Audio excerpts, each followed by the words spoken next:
It's been forever. So I wanted to come back because someone had asked about an update on my weight loss. And I realized it had been forever since I came back. Yes, new me. I have cut my hair, and I'll show you what it looks like. Hopefully, you're able to see that. If not, then I'll insert some pictures of the back.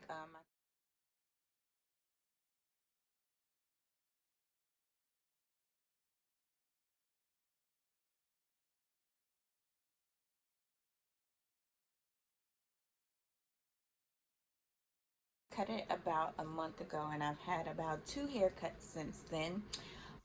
So as you guys know, I did have weight loss surgery. That was December 21st, 2018. So it's been about 6 months or so since I've had the weight loss surgery. And as of now, I think I've lost about 125 pounds total, and maybe like 105 or so since I've had the surgery. So I lost about 20 pounds before surgery. So I will insert some pictures.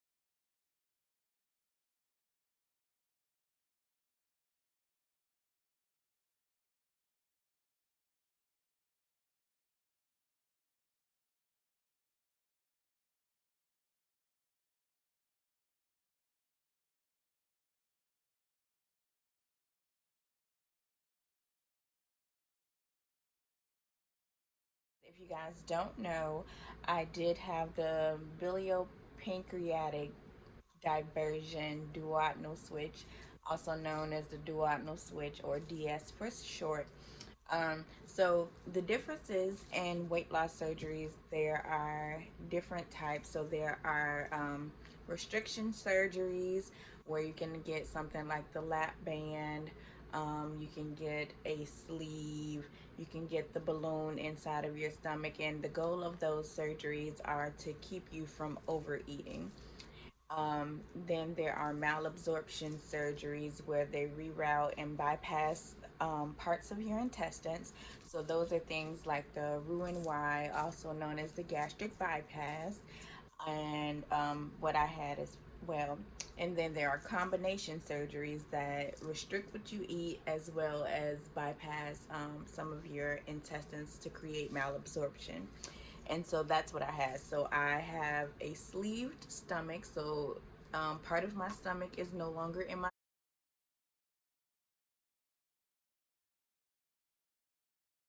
body, and the majority of my intestines are bypassed so that I do not absorb as much food as I do that I am restricted to eating. So I can eat maybe about 3 to 4 ounces at a time, and I have about 4 feet of intestines instead of the 23 plus feet that actually digest my food. So there you go. That's how my operation works.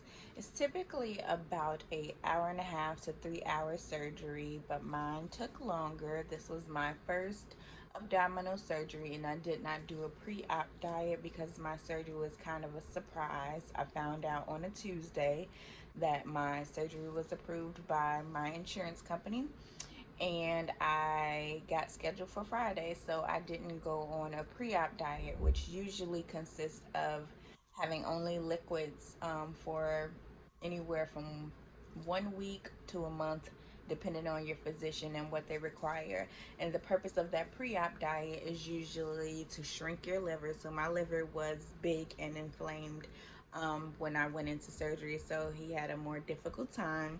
So my surgery took about 7 hours. So I went into the hospital about 1 p.m. And I don't know exactly when I came out. I actually don't remember much of it. I remember being on the table, and then them putting the mask on me. Well, as they were wheeling me back, I was nervous, and he said that he gave me something for anxiety, but I don't really believe he did. And then me being on the table, they putting the mask on me and telling me to breathe deep, and then he lifted my head up because I didn't have it positioned properly, and then that's all I remember until I woke up and needed to go to the bathroom, and that was like at 8 or 9 o'clock. But my wife had said I had been in the room for a little bit before then. So that's all I remember. It wasn't a truly painful surgery. I had my surgery done at the Medical University of South Carolina in Charleston, South Carolina, which was the hospital I was working at the time. My doctor was Dr. Palatrana. Um, what else can I say about my surgery? So I stayed in the hospital, I think, for 36 hours or so. Like I said, I went in at 1 p.m. on a Friday and I left Sunday morning. So I stayed overnight Friday, overnight Saturday, and then left in the morning. That when I first woke up, I was extremely sore. I needed to go to the bathroom because they give you IV fluids, and I could not move to get back in the bed. So my wife and the nurse had to like push me back in the bed, and that was truly painful. And I went back to sleep after that.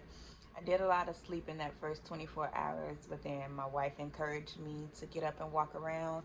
And that's how you make sure you don't get blood clots. And they pump your body up with gas so that they can see the inside of your intestines and stuff, so they can see. And that was how you get that gas out of your body. And so I walked around like every couple of hours. I did a lap around the hospital, and then because I moved so much, they were able to let me go. That first week or so, I was really, really sore. My wife was around to take care of me and had to do some things that I am very thankful for her being there doing, because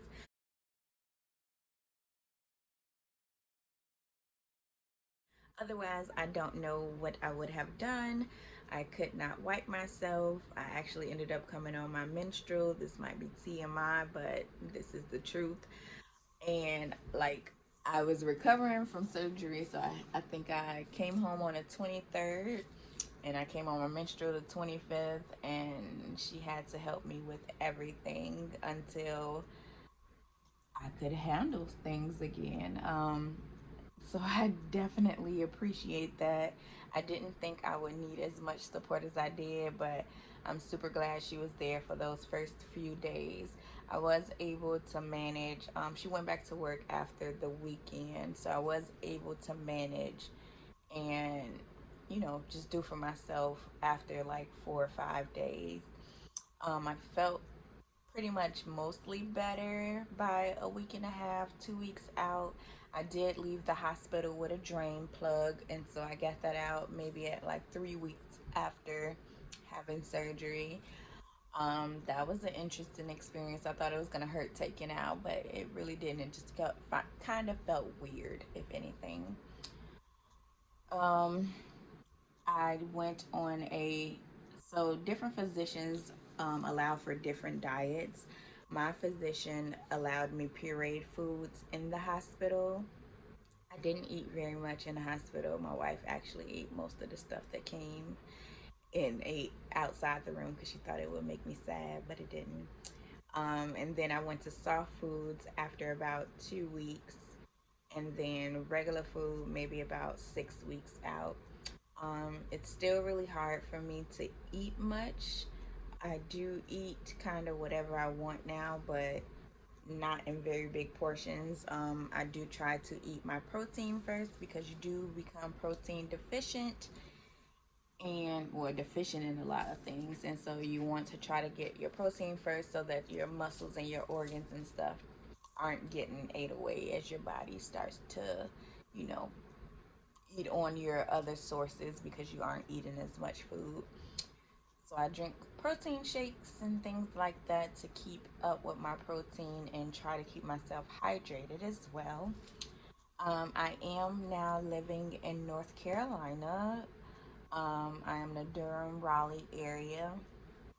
So that's what's been going on with me.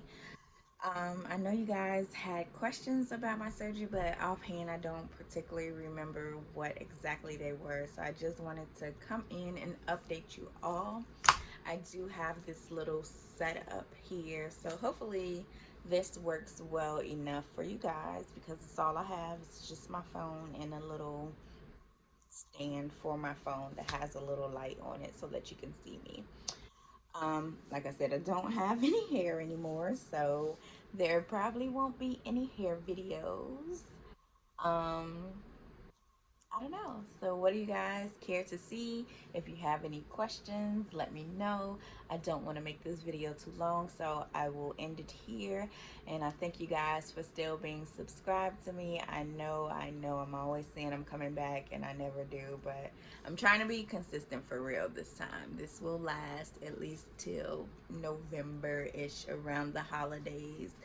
Just ask any questions and I will be glad to answer. I do update my Instagram and my Facebook fan page if ever you're looking for me and I'm not posting on here. I do try to update those at least once a month or so. So that's that, you guys. Thank you so much for sticking around and hopefully you enjoy these pictures.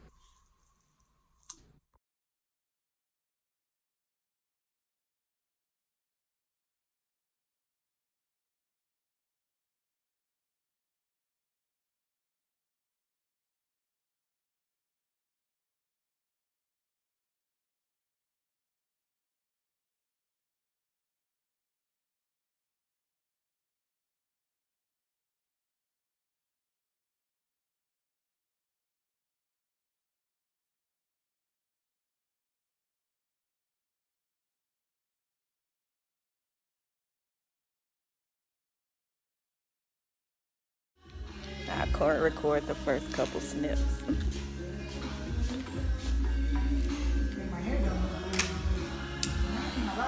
Ready?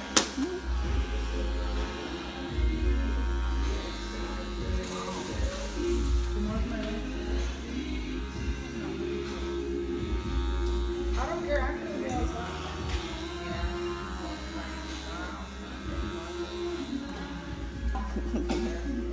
You look more nervous than me.